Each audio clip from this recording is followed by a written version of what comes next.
Aiden Moffat, Dexter, Patterson, a lot being said recently about the value of home advantage, whether it's our women footballers or Commonwealth Games or what.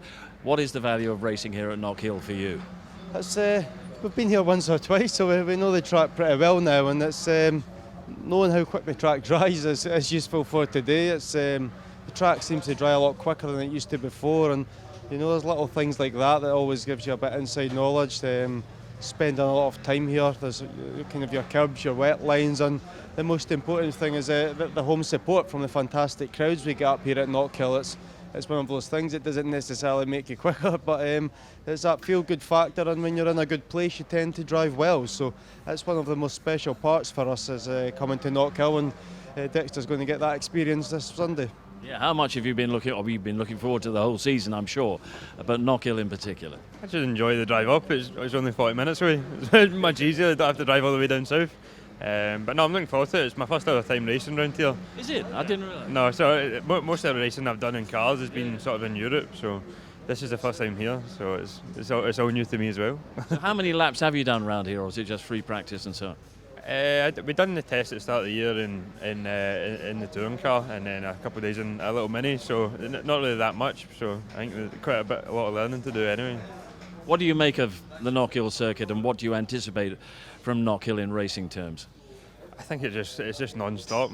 The only break you get is the home straight, and it's not really that long, so it's just flat out on curbs all the time, and you just don't get any rest. Sum up the season so far. You've reached the halfway point. What have you learned? What do you feel you still have to build on?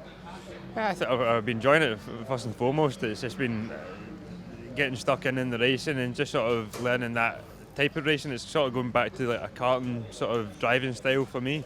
And I think the main thing for us is sorting out qualifying. If we can sort of qualify and make that a bit better, then it'll make the full weekend a lot easier.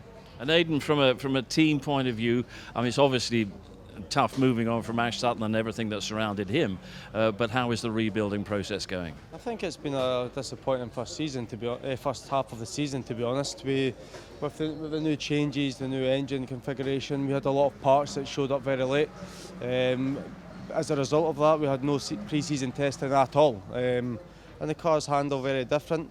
We just have to look at the pictures and videos from last year to see how much the Infinity rolls and how soft it is, which makes it a quick car. And with all this extra weight, different centre of gravity, different weight distribution, it's kind of emphasised that more and made it a bit too soft. And it's been having to change things, but you know how tight a race weekend is. You can't go too crazy on the Saturday because it's such a small operating window that if you end up out with that, you can be so far off, and you're only looking for a couple of times here and there. So it made it very difficult trying to tweak, and it wasn't until the summer test we could really try things a bit out with what we usually do. And we've brought a few of them here this weekend, so we had them on the car. It started raining for FP1 and the car was too stiff. But I'm very intrigued to see how it goes for the rest of the day with the slightly stiffer platform and some changes. So I think it should be interesting moving forward. It's just been a bit of a hard start, that was all. Yeah. But there's certainly optimism for the second half of the season. Something like that. All the best anyway. Enjoy Knockhill.